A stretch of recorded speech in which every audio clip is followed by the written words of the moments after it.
2 दिन का weekend lockdown जारी किया है। कोरोना की रोकथाम के लिए राज्य सरकार की ओर से लगाए गए वीकेंड कर्फ्यू की पालना के लिए पुलिस की सख्ती लगातार जारी है।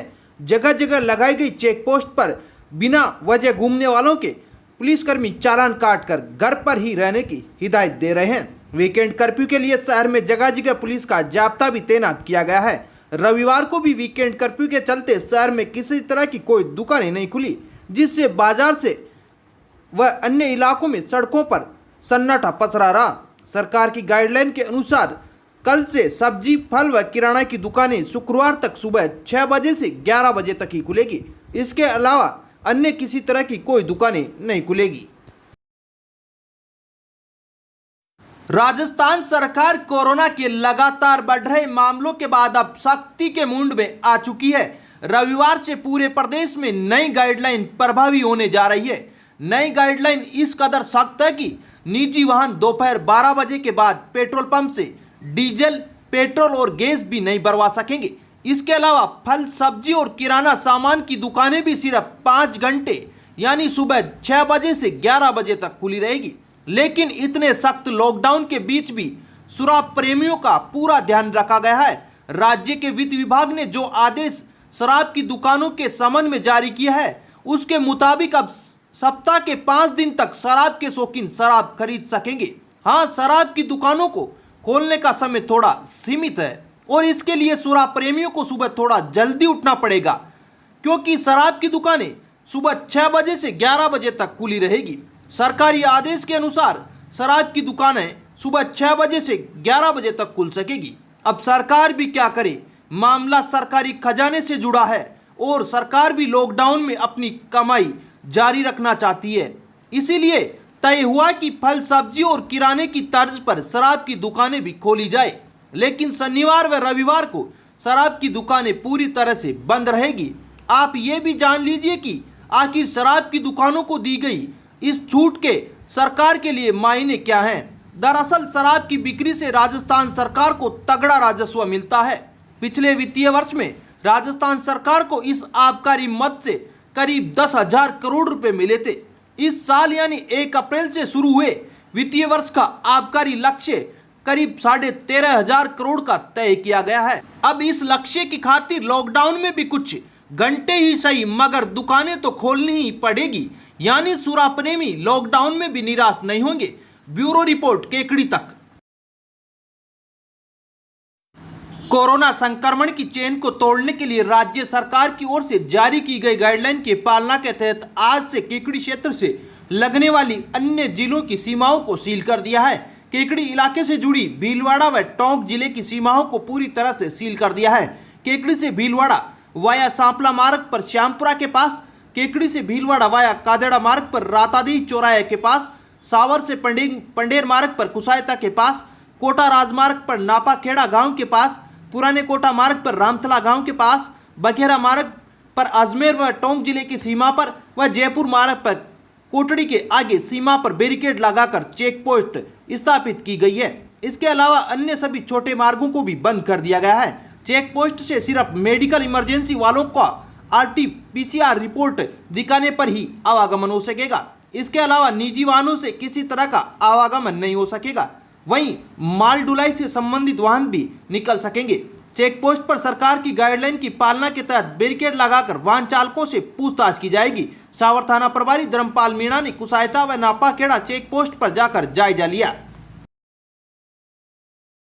जैन धर्म के 24वें तीर्थकर भगवान महावीर की जयंती आज केकड़ी में सादगीपूर्वक घरों में ही मनाई गई। हर साल महावीर जयंती पर जैन समाज के लोग शोभा यात्रा निकालते हैं और मंदिर में पूजा पाठ करते हैं, लेकिन इस बार कोरोना की दूसरी लहर के चलते किसी तरह के कोई कार्यक्रम आयोजित नहीं किए गए। ऐसे में जैन समाज के लोगों ने घरों में रहकर ही महावीर जयंती मनाई और भगवान महावीर का स्मरण किया। प्रवक्ता दिनेश जैन ने बताया कि भगवान महावीर ने विश्व को सत्य और अहिंसा सहित कई उपदेश दिए। भगवान महावीर जयंती के मौके पर जैन समाज के लोगों ने घर पर ही रहकर नमोकार मंत्र की माला भी फेरी। प्रदेश में कोरोना संक्रमण की रोकथाम एवं उपचार के लिए जांच सुविधाओं में निरंतर वृद्धि करने के साथ ही आवश्यकता अनुसार ऑक्सीजन बेड की संख्या में भी निरंतर वृद्धि की जा रही है। वैक्सीनेशन को प्राथमिकता दिए जाने के परिणाम स्वरूप राजस्थान देश के अग्रणी प्रदेशों में शामिल है। ऑक्सीजन एवं रेमडेसिविर सहित अन्य दवाओं की आपूर्ति के लिए भी हर संभव प्रयास किए जा रहे हैं। यह कहना है राजस्थान के चिकित्सा एवं स्वास्थ्य मंत्री डॉक्टर रघु शर्मा का। चिकित्सा एवं स्वास्थ्य मंत्री डॉक्टर रघु शर्मा ने बताया कि प्रदेश में 24 अप्रैल तक 81,97,849 सैंपल लिए जा चुके हैं। इनमें से 4,95,628 पॉजिटिव पाए गए हैं। अब तक इनमें से 3,67,485 रिकवर भी हो चुके हैं एवं कुल 1,27,616 सक्रिय केस हैं। अब तक कोरोना के कारण प्रदेश में कुल 3,527 व्यक्तियों की मौत भी हुई है। वर्तमान में पॉजिटिविटी प्रतिशत 6.08% व रिकवरी दर 73.69% व मृत्यु दर 0.70% है। डॉक्टर शर्मा ने बताया कि वर्तमान में कोरोना जांच क्षमता 86,000 जांच प्रतिदिन हो चुकी है एवं प्रतिदिन लगभग 80,000 टेस्ट भी किए जा रहे हैं। सभी जांच RT-PCR द्वारा ही की जा रही है एवं सभी जिलों में यह जांच सुविधा उपलब्ध है। प्रदेश में 38 सरकारी व 29 निजी सहित कुल 67 जांच प्रयोगशालाएं क्रियाशील है। निजी चिकित्सालयों व निजी लैब में RT-PCR की अधिकतम दर 350 रुपये निर्धारित की गई है, जो देश में न्यूनतम है। जांच क्षमता को 1 लाख किया जा रहा है। चिकित्सा मंत्री ने बताया कि प्रदेश में हेल्थ इंफ्रास्ट्रक्चर के सुदृढ़ीकरण पर भी विशेष बल दिया जा रहा है। गत 1 वर्ष के दौरान 7,500 ऑक्सीजन सपोर्टेड बेड एवं 1,750 ICU बेड की वृद्धि की गई है। वर्तमान में प्रदेश में 14,389 ऑक्सीजन सपोर्टेड बेड एवं 4,477 ICU बेड भी उपलब्ध हैं। गत 1 वर्ष के दौरान 43 चिकित्सालयों में 125 मीट्रिक टन उत्पादन क्षमता के ऑक्सीजन जनरेशन प्लांट की स्थापना भी की गई है। डॉक्टर रघु शर्मा ने बताया कि RMSCL द्वारा अप्रैल माह में विभिन्न दवा निर्माताओं को 1,75,000 रेमडेसिविर इंजेक्शन के क्रय आदेश भी दिए हैं। इनमें से अब तक 28,350 इंजेक्शन की आपूर्ति हुई है। केंद्र सरकार द्वारा 21 अप्रैल से 30 अप्रैल तक की अवधि के लिए 26,500 रेमडेसिविर इंजेक्शन का आवंटन किया गया है एवं राज्य सरकार के प्रयासों के फलस्वरूप अब 67,000 इंजेक्शन का केंद्र द्वारा आवंटन हुआ है। रेमडेसिविर इंजेक्शन का आवंटन बढ़ाने का अनुरोध केंद्र सरकार से किया गया है। स्वास्थ्य मंत्री ने बताया कि वर्तमान परिस्थितियों को देखते हुए राज्य में 250 मीट्रिक टन ऑक्सीजन की आवश्यकता है। केंद्र द्वारा राज्य को 140 metric tonne medical liquid oxygen का आवंटन किया गया है। प्रदेश में इस समय लिक्विड ऑक्सीजन परिवहन के लिए 4 से 6 मीट्रिक टन भराव क्षमता के 23 टैंकर उपलब्ध हैं। आवश्यकता को दृष्टिगत रखते हुए 30 मीट्रिक टन भराव क्षमता वाले 6 टैंकरों की अतिरिक्त आवश्यकता है, जिसकी व्यवस्था के भी प्रयास किए जा रहे हैं। प्रदेश में बढ़ते हुए कोविड संक्रमित व्यक्तियों की संख्या को देखते हुए आज रविवार से स्वास्थ्य भवन में 24 घंटे के लिए चिकित्सा मंत्री हेल्प डेस्क शुरू की जा रही है, जिसके हेल्पलाइन नंबर हम दे रहे हैं आपको 222-5624 और 222-5000।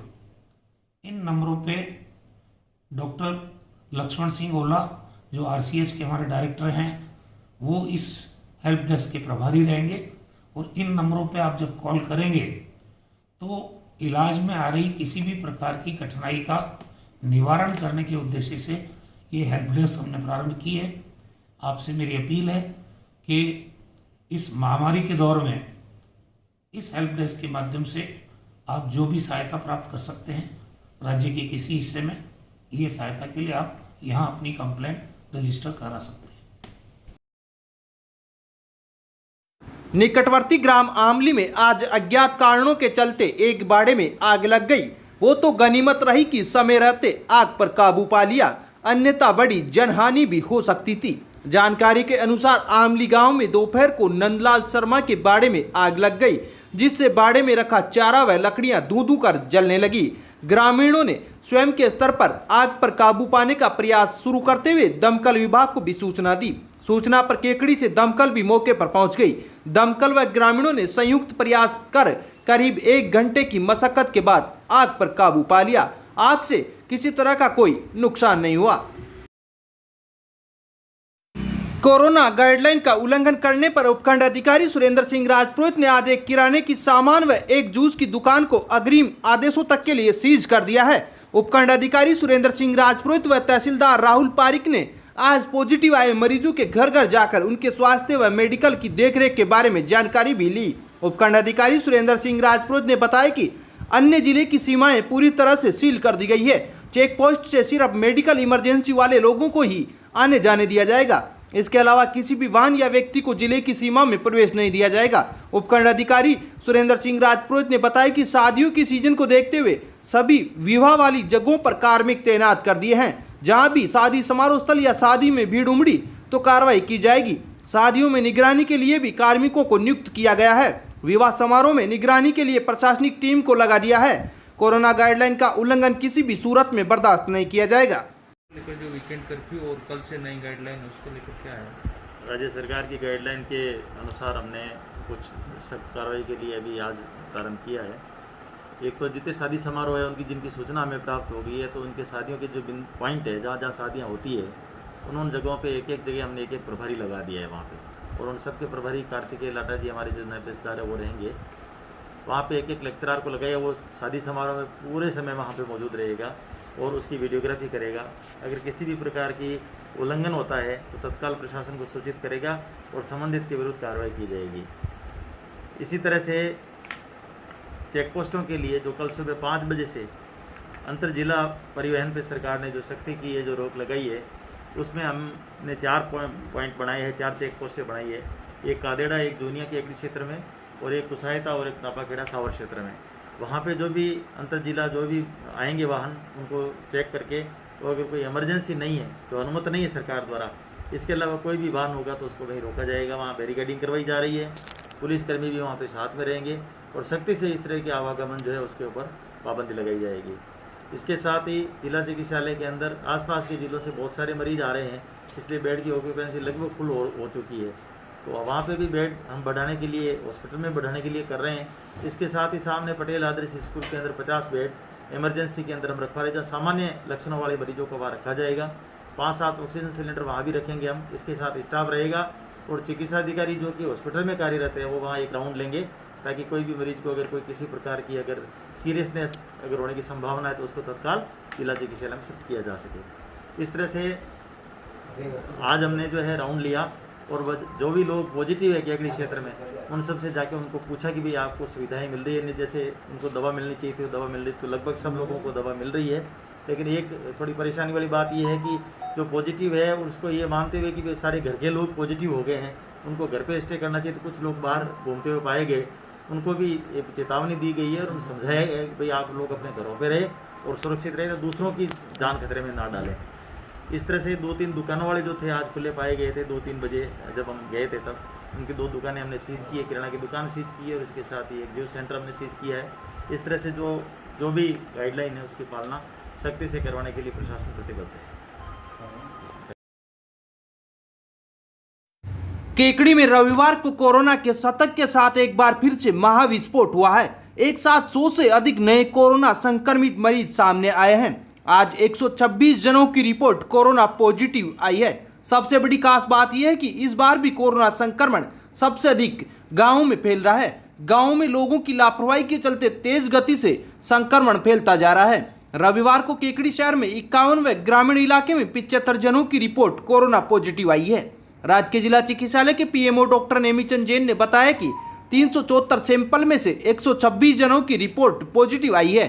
उन्होंने बताया कि पुरानी केकड़ी में 6, कल्याण कॉलोनी में 5, आदर्श कॉलोनी में 5, काजीपुरा में 4, बेरू गेट पर 3, सापुंदा रोड पर 3, ब्याव रोड पर 3, कृष्णानगर में 3, देवगांव गेट पर 2, सूरजपोल गेट पर 2, डोराई का रास्ता, Basant Nagar, Hariom colony, Chhaganpura, Jaipur road, Bora colony, Rajpura road, Shiv colony, Shriram colony, Dand का रास्ता, राजकीय अस्पताल, सब्जी मंडी, खिड़की गेट, शिवाजी नगर व अस्थल मोहल्ला में एक एक जने की रिपोर्ट पॉजिटिव आई है। वहीं ग्रामीण इलाके में सावर में 7, सरवाड़ में 7, फतेहगढ़ में 6, मनोहरपुरा में 6, जूनिया में 5, अजगरा में 5, भीमड़ावास में 5, देवली में 5, पिपलाज में 2, केरोट बिनाई में 2, गणपतिया खेड़ा फूलिया में 2, पिपलाज फार्म हाउस पर 2, राजपुरा, गोर्धनपुरा, बड़गांव, बिलावटिया खेड़ा, रघुनाथपुरा, पुलिस थाना सरवाड़, समेलिया, मेवदा कला, खवास, ताजपुरा, गोयला, फारक्या, बासु, टोडा रायसिंह, लक्ष्मीपुरा, सावर, बडला, पुलिया कला, कुचलवाड़ा, जहाजपुर,